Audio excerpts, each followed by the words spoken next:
नमस्कार दोस्तों, चलिए बात कर लेते हैं उत्तर प्रदेश के सभी 75 जिलों की आज की ताज़ा बड़ी महत्वपूर्ण खबरों की। उससे पहले वीडियो को लाइक शेयर जरूर करें और साथ ही ये भी बताएं कि आप इस वीडियो को किस जिले, शहर या गांव से देख रहे हैं।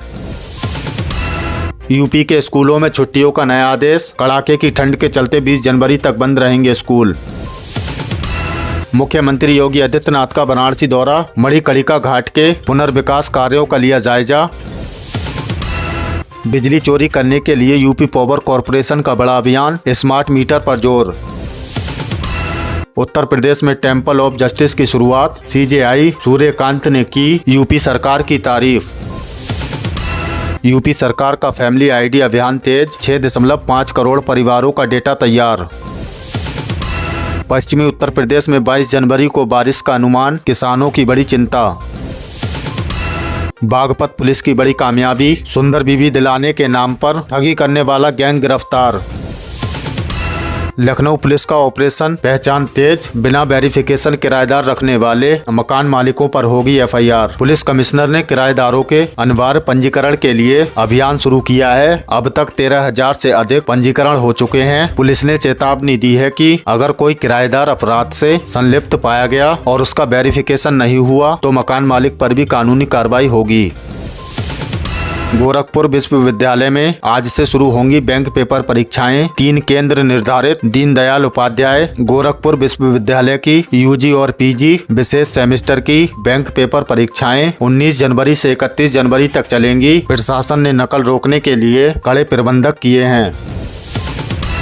कासगंज जिला पंचायत की बैठक में 36 करोड़ का बजट पास। गांव के विकास को मिली रफ्तार। जिला पंचायत अध्यक्ष रत्नेश कश्यप की अध्यक्षता में हुई बैठक में वित्त वर्ष 2026-27 के लिए भारी भरकम बजट पारित किया है, जिससे सड़कों और पेयजल योजनाओं पर काम होगा। महिला प्रीमियर लीग यूपी वॉरियर्स की धमाकेदार जीत। मुंबई इंडियंस को 22 रन से हराया। खेल जगत से बड़ी खबर कि यूपी वॉरियर्स ने मुंबई इंडियंस के खिलाफ शानदार प्रदर्शन करते हुए जीत दर्ज की है, जिससे उत्तर प्रदेश के क्रिकेट प्रेमियों में उत्साह की लहर है। प्रधानमंत्री मोदी को नई सौगात। डिब्रूगढ़ लखनऊ अमृत भारत एक्सप्रेस को हरी झंडी दिखाई। पीएम मोदी ने आज असम से डिब्रूगढ़ लखनऊ गोमती नगर अमृत भारत एक्सप्रेस का उद्घाटन किया। ये ट्रेन उत्तर पूर्व और उत्तर प्रदेश के बीच कनेक्टिविटी को और मजबूत करेगी, जिससे यात्रियों को काफी सुविधा होगी। मुख्यमंत्री योगी का कड़ा रुख। काशी के विकास को बदनाम करने वालों पर होगी जेल की कार्रवाई। वाराणसी दौरे पर सीएम योगी ने स्पष्ट शब्दों में कहा है कि काशी विश्वनाथ धाम और घाटों के कायाकल्प को लेकर विपक्षी दल झूठा प्रोपोगेंडा फैला रहे हैं। उन्होंने अधिकारियों को सोशल मीडिया पर निगरानी रखने के निर्देश दिए हैं। नंद बाबा दुग्ध मिशन में तेजी। यूपी बनेगा देश का डेयरी हब। उत्तर प्रदेश सरकार ने गायों की नस्ल सुधार और दुग्ध उत्पादन बढ़ाने के लिए नई सब्सिडी योजना को मंजूरी दी है। अब साहिवाल और गिर गाय खरीदने वाले किसानों को सरकार की ओर से विशेष आर्थिक सहायता दी जाएगी। मुख्यमंत्री योगी आदित्यनाथ ने हेल्थ टेक कॉन्क्लेव 1.0 को किया संबोधित। यूपी के स्वास्थ्य क्षेत्र की प्रगति को सहारा। लखनऊ में आयोजित इस कॉन्क्लेव में सीएम ने कहा कि पिछले 1 दशक में यूपी में मेडिकल कॉलेजों की संख्या में अभूतपूर्व वृद्धि हुई है, जिससे आम जनता के लिए विशेषज्ञ इलाज सुलभ हुआ है। बरेली हाईवे पर कोहरे का कहर। भीषण सड़क हादसे में रोडवेज परिचालक की मौत। घने कोहरे के कारण बरेली दिल्ली हाईवे पर कई वाहन आपस में टकरा गए। इस हादसे में गोरखपुर से मेरठ जा रही बस के सहचालक की मौके पर ही मौत हो गई, जबकि कई यात्री घायल हुए हैं। माघ मेले के लिए रेलवे की त्रिस्तरीय सुरक्षा। दिल्ली और यूपी के प्रमुख स्टेशनों पर अतिरिक्त बल तैनात। मौनी अमावस्या की भीड़ को देखते हुए आनंद विहार और नई दिल्ली से लेकर प्रयागराज तक यात्रियों के सम्मान की 3 लेयर में स्कैनिंग की जा रही है, ताकि सुरक्षा में कोई चूक न हो। लखनऊ में जलकल विभाग का बड़ा फर्जीवाड़ा। 25 लाख का बिल सेटिंग कर 3.30 लाख किया। भ्रष्टाचार के खिलाफ बड़ी कार्रवाई करते हुए विभाग के कुछ कर्मचारियों के कारनामे का पर्दाफाश हुआ है। मामले की जांच के आदेश दिए गए हैं और संलिप्त कर्मचारियों पर गाज गिरना तय माना जा रहा है। यूपी बोर्ड का ऐतिहासिक फैसला, कक्षा 9वीं और 11वीं में वोकेशनल एजुकेशन अनिवार्य। नई शिक्षा नीति के तहत शैक्षणिक सन 2026 से छात्रों को किताबी ज्ञान के साथ हुनर भी सिखाया जाएगा। IT, हेल्थ केयर और एग्री टेक जैसी विशेष अब पाठ्यक्रम का हिस्सा होंगे। इनके नंबर भी अब मार्कशीट में जुड़ेंगे ताकि स्कूल खत्म करते ही छात्र रोजगार के योग्य बन सकें। UPPCL बिजली बिल राहत योजना 31 जनवरी तक 100% ब्याज माफी का दूसरा चरण। उत्तर प्रदेश पावर कॉर्पोरेशन की एक मुफ्त समाधान योजना OTS का दूसरा चरण चल रहा है। अगर आपका बिजली बिल बकाया है तो 31 जनवरी तक पंजीकरण कराकर आप सरचार्ज ब्याज में भारी छूट पा सकते हैं। फरवरी से ये छूट कम होकर सिर्फ 15% रह जाएगी। यूपी बोर्ड 2026 की तारीखों का ऐलान। 18 फरवरी से शुरू होंगे इम्तिहान। यूपी बोर्ड के लाखों छात्रों का इंतजार खत्म हो गया है। माध्यमिक शिक्षा परिषद ने 2026 की हाई स्कूल और इंटरमीडिएट परीक्षाओं का टाइम टेबल जारी कर दिया है। परीक्षाएं 18 फरवरी 2026 से शुरू होकर 12 मार्च 2026 तक चलेंगी। शिक्षा विभाग ने नकल विहीन परीक्षा के लिए कमर कस ली है, तो स्टूडेंट अब समय कम है, रिवीजन में जुट जाइए। यूपी पंचायत चुनाव, वोटर लिस्ट में बड़ी गड़बड़ी, 10 लाख डुप्लीकेट नाम। गांव की सरकार यानी पंचायत चुनाव से जुड़ी बड़ी खबर। मतदाता सूची पुनरीक्षण में एक चौंकाने वाला खुलासा हुआ है। प्रदेश की 1192 ग्राम पंचायतों में करीब 10 लाख डुप्लीकेट मतदाता चिन्हित किए गए हैं। राज्य निर्वाचन आयोग ने इस पर सख्ती दिखाते हुए अब घर घर जाकर सत्यापन के आदेश दिए हैं। अगर आपका नाम 2 जगह पर है तो सावधान हो जाएं, वरना वोट कटने के साथ कार्रवाई भी हो सकती है। सम्मल हिंसा मामला, 20 पुलिसकर्मियों पर FIR, सियासत गरमाई। सम्मल हिंसा हादसे में एक नया और बड़ा मोड़ आया है। कोर्ट के आदेश पर तत्कालीन CO अनुज चौधरी समेत 20 पुलिसकर्मियों के खिलाफ FIR दर्ज करने के आदेश दिए गए हैं। इस पर सपा मुखिया अखिलेश यादव ने सरकार को घेरते हुए कहा है कि बड़े साहब अब कोर्ट के आदेश को भी नहीं मान रहे हैं। ये मुद्दा अब यूपी की राजनीति में भूचाल ला रहा है। यूपी पुलिस का एक्शन, देवरिया और बाराबंकी में एनकाउंटर। आरोपियों के खिलाफ योगी सरकार का ऑपरेशन लंगड़ा जारी। पिछले 24 घंटे में 2 बड़े एनकाउंटर हुए। देवरिया में 25,000 का इनामी बदमाश मंटू यादव पुलिस मुठभेड़ में घायल हुआ है। वहीं बाराबंकी के जैतपुर में भी पुलिस ने एक वांटेड अपराधी को ढेर करते हुए गिरफ्तार किया है। पुलिस का साफ संदेश है, अपराध छोड़ो या यूपी छोड़ो। महाकुंभ 2025 की सफलता, यूपी को मिला स्कॉच गोल्ड अवार्ड। यूपी के लिए गर्व की बात। पिछले साल प्रयागराज में संपन्न हुए महाकुंभ 2025 के शानदार प्रबंधन के लिए यूपी सरकार को स्कॉच गोल्ड अवार्ड से नवाजा गया है। Integrated command and control centre के जरिए करोड़ों श्रद्धालुओं की सुरक्षा और 60 लाख से ज्यादा साइबर हमलों को नाकाम करने के लिए ये सम्मान मिला है। ये डिजिटल इंडिया की बड़ी जीत है। गाजियाबाद में 25,000 की रिश्वत लेते महिला दरोगा गिरफ्तार। खाकी को शर्मसार करने वाला मामला गाजियाबाद से सामने आया है। एंटी करप्शन टीम ने महिला दरोगा भुवनेश्वरी को रिश्वत लेते रंगे हाथों गिरफ्तार किया है। दिलचस्प बात यह है कि ये वही दरोगा है जो पहले महिला एनकाउंटर टीम का हिस्सा थी। इस कार्रवाई ने पुलिस विभाग में हड़कंप मचा दिया है।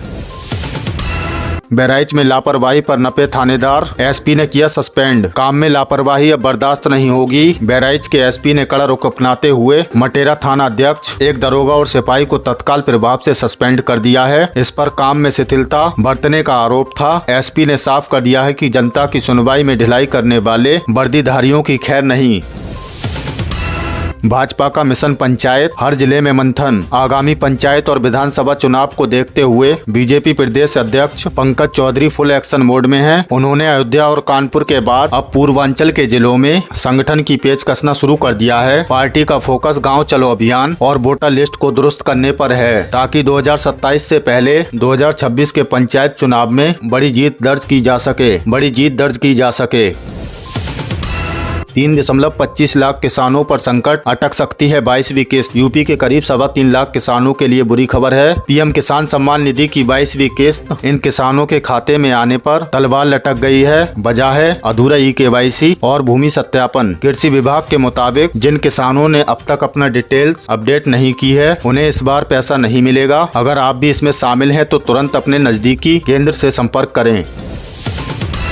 यूपी पंचायत चुनाव, मंत्री ओपी राजभर का बड़ा बयान। गांव की सरकार यानी पंचायत चुनावों को लेकर भारतीय समाजवादी पार्टी के अध्यक्ष और मंत्री ओपी राजभर ने बड़ा अपडेट दिया है। उन्होंने साफ कर दिया है कि पंचायत चुनाव अभी नहीं बल्कि यूपी बोर्ड परीक्षाओं के बाद ही होंगे, यानी अप्रैल या मई के आसपास चुनाव का बिगुल बज सकता है। परिसीमन और वोटर लिस्ट का काम अंतिम चरण में है। दावेदारों को अभी थोड़ा और इंतजार करना होगा। टोल प्लाजा पर रफ्तार का कहर, ट्रक ने कई कारों को रौंदा। रफ्तार के जुनून ने आज फिर कहर बरसाया है। एक टोल प्लाजा पर तेज रफ्तार ट्रक ने लाइन में खड़ी कई कारों को टक्कर मार दी, जिसका रोंगटे खड़े कर देने वाला वीडियो वायरल हो रहा है। ये हादसा इतना भयानक था कि गाड़ियां खिलौनों की तरह बिखर गईं। गनीमत रही कि जान माल का बड़ा नुकसान नहीं हुआ, लेकिन प्रशासन अब टोल प्लाजा पर स्पीड ब्रेकर और सुरक्षा मानकों की जाँच के आदेश दे दिए हैं। यूपी बोर्ड 2026 जल्द जारी होंगे एडमिट कार्ड। यूपी बोर्ड के हाई स्कूल और इंटरमीडिएट के छात्रों का इंतजार खत्म होने वाला है। बोर्ड जल्द ही 2026 की परीक्षाओं के लिए एडमिट कार्ड जारी करने जा रहा है। जैसा कि आप जानते हैं कि परीक्षाएं फरवरी में शुरू हो रही हैं। छात्र आधिकारिक वेबसाइट पर जाकर अपने एडमिट कार्ड डाउनलोड कर सकेंगे। बोर्ड ने इस बार नकल रोकने के लिए एडमिट कार्ड पर QR भी लगाया है।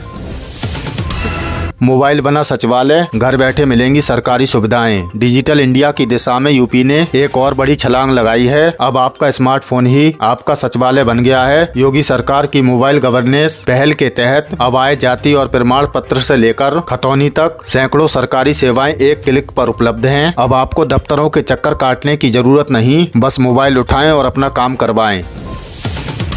वोटर लिस्ट ड्राफ्ट, महिलाओं के नाम कटने से बड़ा सस्पेंशन। मतदाता सूची ड्राफ्ट ने सियासी हलकों में बेचैनी बढ़ा दी है। ताजा रिपोर्ट के मुताबिक वोटर लिस्ट पुनरीक्षण अभियान में बड़ी संख्या में नाम काटे गए हैं, जिसमें सबसे ज्यादा तादाद महिलाओं की है। करीब 1.5 करोड़ से ज्यादा नामों में बदलाव हुआ है, जिससे कई जिलों में लिंगानुपात के आंकड़ों में गिरावट दिखी है। निर्वाचन आयोग ने इसे गंभीरता से लिया है और अंतिम सूची आने तक गड़बड़ी सुधारने का भरोसा दिया है।